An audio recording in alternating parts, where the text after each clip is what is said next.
So, it's been a while. Where the hell you been? It has been about 5-ish months since I had last made a video. Barony, a first-person roguelike dungeon crawler. A lot has changed in my life since my gushing over Barony and Crawl. I got a new job. I started the new content drops from the adulting pack that released for me this year, and other things that kept me away. So after late September, when I dropped Game Until Episode 3, I needed a month or two to settle my life down and find the pockets in my new schedule and routine to work on the content for this channel. I even took a long break from my podcast, The Daily Hot Pot with my buddy Khan, to get used to my new norm. This hiatus only really took about a month, so after settling in, I decided to break off into the new year of 2025 by working on my next projects, one of which was brand new, and another that was a long time coming. Close friends and colleagues know that the first video of my channel was actually not supposed to be about Ready or Not in the SWAT series. It was actually supposed to be about my game of the year of 2023. Armored Core 6: Fires of Rubicon.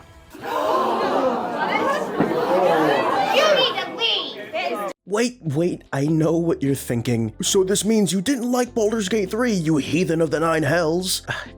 Calm down. I adored Baldur's Gate 3 and have over 300 hours in it. If Armored Core 6 didn't come out that year, Baldur's Gate 3 would easily be my game of the year. Most of you would still be quite bewildered by this choice, however. Sure, you may have heard about Armored Core 6 and that it was solid to even great, but to dethrone Baldur's Gate 3 in my eyes? What the fuck am I smoking, right? Well, that is the first game I want to talk about today, but I also want to talk about one more game.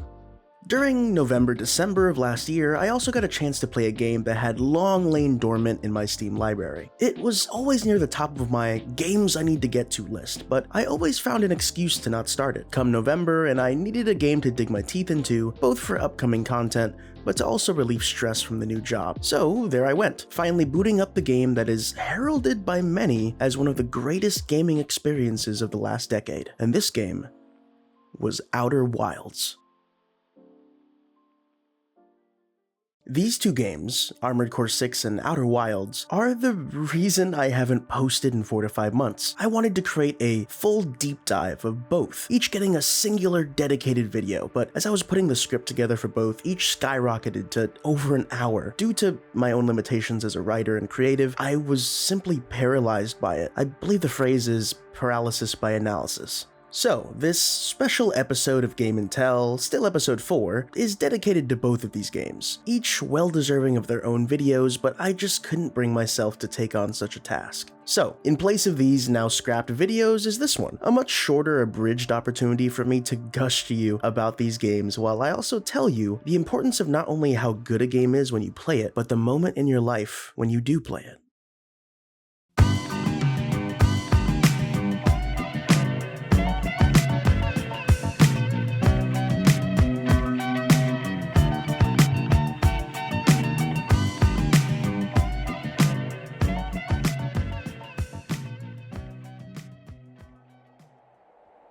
So first, Armored Core 6, my game of the year for 2023. Keep in mind, I played this game on release and then played Baldur's Gate 3 after I 100%ed it. Yeah, Armored Core 6 is the only game in my whole life as a gamer that I've 100%ed. It's that good. Now, I'm a bit of a FromSoft shill, but I was hesitant if I would like it since I was more of a Soulsborne fan and had basically no background in the mecha action genre of games. Armored Core 6 would be my first, and oh boy, what a first experience it was. The controls, once you get used to them, are buttery, responsive, and activate this visceral adrenaline of piloting a 1,000-ton death machine blitzing around at Mach 5. The game itself runs on a nowadays old school level select system as you progress through the story. As you took on missions and money grubbed your way as a mercenary to get more eddies to get new chrome, sorry, wrong game, samurai. But yeah, as you got more money, you unlocked more parts and weapons to soup up your armored core into unlocking level 3 genocide.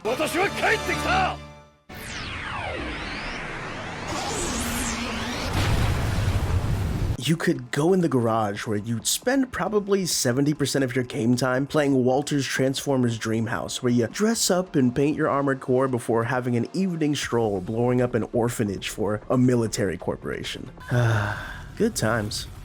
Anyways, the story was simple, yet offered clear stakes that drew me in. Would I fall under the corporation's boot for more cash, or start to sympathize with the efforts of planetary rebels looking to defend the use of coral? This is Armored Core 6's equivalent of invaluable space MacGuffin material that corporations are killing each other for. You have branching choices that would lead to exclusive missions depending on if you chose to spare an enemy, or if you choose to side with a certain faction over another. Let me go, and you'll still come out on top. Understand? 2 repair kits remaining. You're quick on the uptake, aren't you? Splendid. Keep up the good work. And look, don't get me started on the characters. Ugh, the characters. You got Big Papa Walter, your handler and boss, who you get a bit suspicious of, but learn pretty quickly he kinda cares for you. Look at you, 621. You found a friend. Mama Carla, who is a CILA. My favorite little tourist. All of the red guns and their red-blooded American military stereotyped asses and their goated leader, G1 Michigan. Tiger Tail's gonna be good to go soon. Keep the target busy. Now, come on, sir. You gonna ride out and steal all the credit? You got plenty of medals already, sir. We want some of the glory, too. Fine. Whoever takes down Gun 13 gets to take home a Balaam Cobalt medal. They're good, you know. They go real far when you throw them. Oh my god. I mean, talk about becoming the Americans the Japanese think we are. And of course, my beloved V4 Rusty, the obvious badass buddy character that makes me cream my jorts every time he's on screen to be cool. I mean, look at this shit. Sorry to keep you waiting. I've got your back, buddy. Hope you've got mine. I won't miss.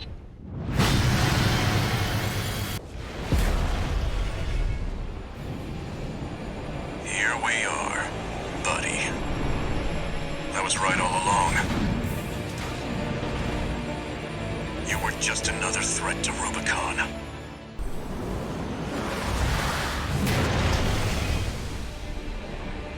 It looks like the guest of honor's here. Hey, buddy. I never thought I'd be rubbing shoulders with the liberator of Rubicon.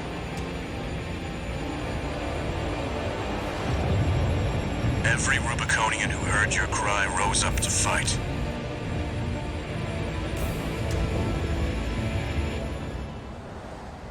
Let's show them there's a future for Rubicon beyond these scorched skies.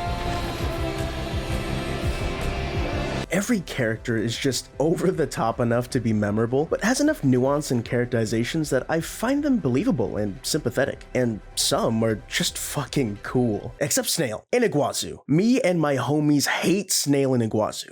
To this day! To this day! This is an operation of my own design. Consider it a privilege to be called to participate.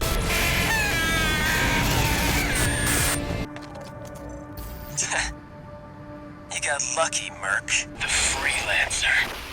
Who had it all? Damn! He ain't gonna be in Rush Hour 3. Anyways, the game has great moments in boss fights while nailing the absolutely grand spectacle that is needed to truly show the battle of lightning-fast mechs the size of apartment buildings. What's more, the game is still reasonably challenging, but once you master the controls and fine-tune your AC, you genuinely start to become one with your AC. You become a better pilot just as your character does. That moment where the game clicks and you understand the nuances of piloting your AC is unforgettable and can't be replicated. Altogether, Armored Core 6 is one of the best games I've ever played. What made it more special was when I played the game. It was during my last semester in college, during a time when I needed to focus on graduating. I also needed a game I could easily drop in and out to feel sane. Armored Core 6 was perfect. Whenever I wanted to, I could drop in and feel like an unstoppable mecha pilot in an easy-to-follow plot that didn't require much thinking or brain power. And that's not a knock on the game. I think there's a lost art to games that don't need to be overly complex and require you to have a literary or media analysis degree to fully understand. Sometimes when I play a game, I want my Avengers Infinity War or Endgame. I need my easily digestible story and fun game that makes me feel good. Armored Core was just that. Armored Core is forever that game that helped me finish college, I'm serious. I fully understand that without that life context, AC6 probably wouldn't be held in such high regard in my eyes. I agree, but because it did come at that time in my life and I experienced it during that moment, it became something more. Armored Core 6 is beyond special to me now, and if you are at all interested in mecha games or just want a good game in general, I cannot recommend Armored Core 6 more. Please go check it out, and who knows, maybe down the road I'll actually make a full deep dive, but for now, this'll have to do.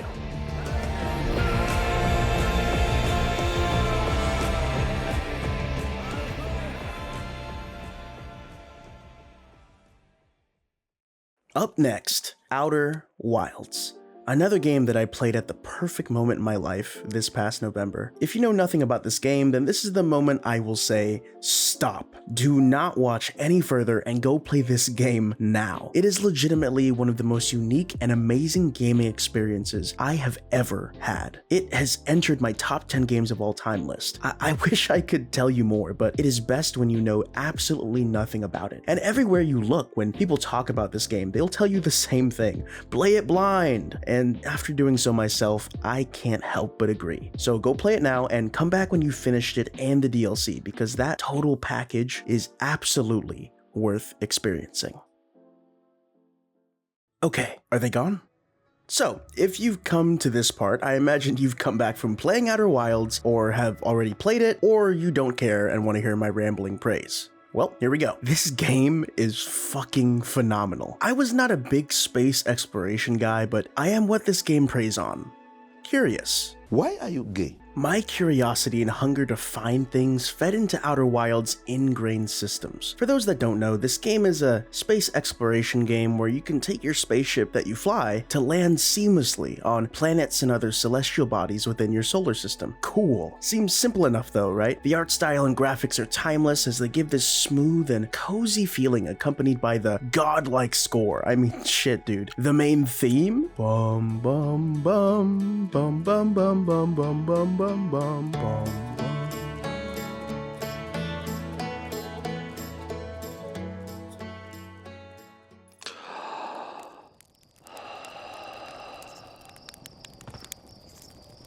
The opening tutorial village is quaint and cute, but then insert the hook or crux of the game. Sure, you can explore your solar system and find out answers about this ancient alien race called the Nomai that once inhabited your solar system, but you only got about 22 minutes to do so each time. Enter the time loop.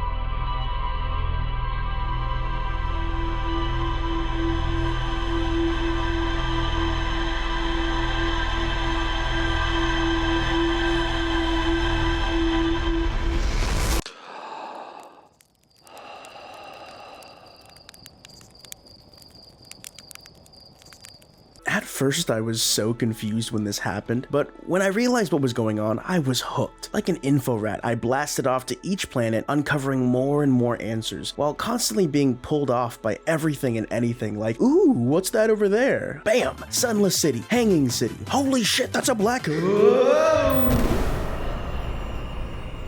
I'm not dead? Where the fuck am I? Ash Twin Teleporters, the Sun Station, the Mines of Timberhearth. Dark fucking bramble. Yeah, when I went there the first time, I nearly soiled my spacesuit as my shit stain broke the speed of light. Every place you go, you find out more information through the ruins and walls of the Nomai or the findings of your fellow Harthian astronauts. You kind of ping pong back and forth to each planetary body as each one reveals information about another. And using your kind of web interface, information board on your spaceship, you begin to slowly piece together not only how the universe works, but the answers to so many questions that the game presents to you. Who are the Nomai? Why are they all dead? Spoiler alert. This bitch? Why are we in a time loop? What the fuck is that thing and why does it keep moving? And the greatest question of all, where is the eye of the universe? The player is forever locked into this time loop until they discover the Ash Twin Project, shut it off, take its core, venture deep into the heart of Dark Bramble where they will place the warp core into the derelict Nomai ship and plug in the found coordinates to the Eye of the Universe that was found by the probe. All these major steps could be taken from the first moments you enter the game. Nothing is guarded by a MacGuffin, or a checkpoint, or the character needing to be a certain level. Every aspect of this game is simply gated by knowledge. Knowledge that is within the game and its world. All you need is the curiosity to look for it and the patience to find it. I have so many jaw-drop moments where information clicked for me and an area that seemed impossible to get through now became accessible. When I finally figured out the 3 quantum rules and landed on the quantum moon. When I finally found out how to get to the quantum tower on Giant's Deep by learning about the reverse tornado in the Southern Observatory on Brittle Hollow. Not to mention, each planet is gorgeous and intelligently designed with their own visual and gameplay theme or gimmick. Our home, Timberhearth, with its homely forests and evergreen fields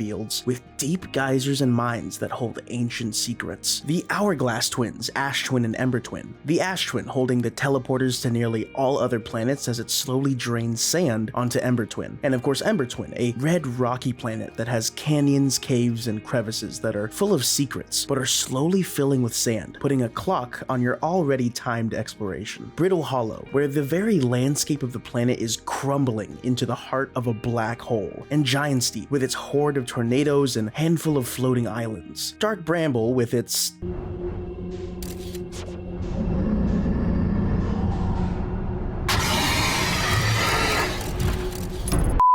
yeah, no, fuck Dark Bramble. But after experiencing all the game has to offer, you also get the DLC, Echoes of the Eye, which is a masterpiece along with the base game. It not only gives you a whole new area to explore, the Stranger, but it perfectly captures the discovery loop of the base game while delivering even bigger holy shit moments when certain information is revealed. The moment I found and understood the Matrix glitches was when I was creaming my spacesuit. In many ways, I even think the DLC does what the base game does, but better, like delivering the information that you unlock throughout the universe through slideshows instead of the wall of Nomai text you have to translate, or how each section of the river within the Stranger slowly is lost over the course of the time loop, akin to the ticking clock concept of the Hourglass Twins.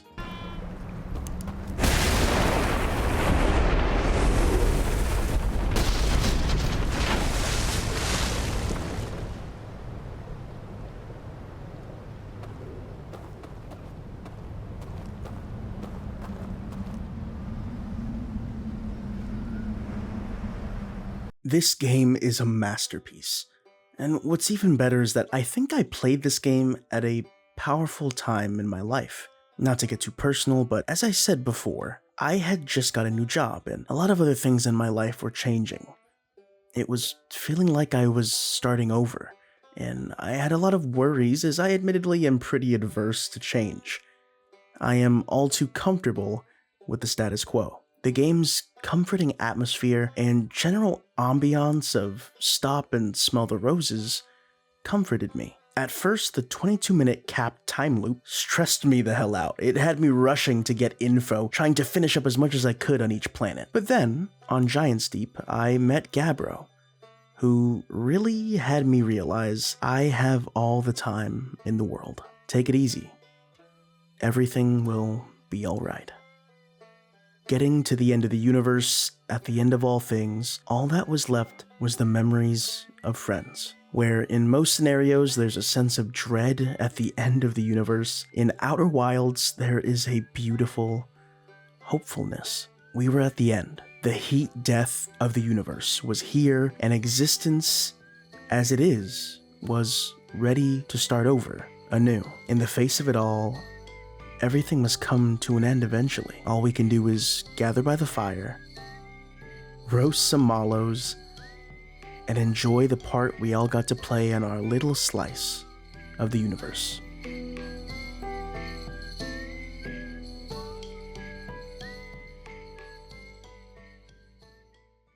And just like that, my worries in the face of great change went away. This is exactly what I mean when I say sometimes the point in your life when you play a game could change your entire experience with it. I really don't have much left to say, but thank you.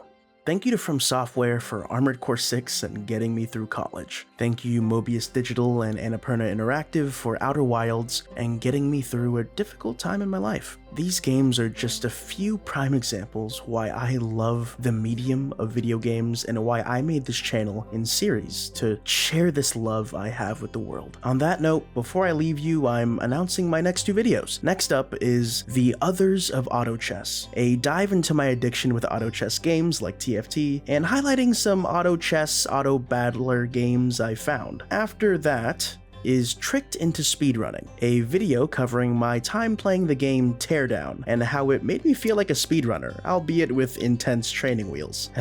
Well, that's all for today, folks. If you like this video, drop a like or send me a comment down below. If you're interested, check out the other episodes of my Game and Tell series where I talk about other games I like. Thanks for watching, and as always, take it easy.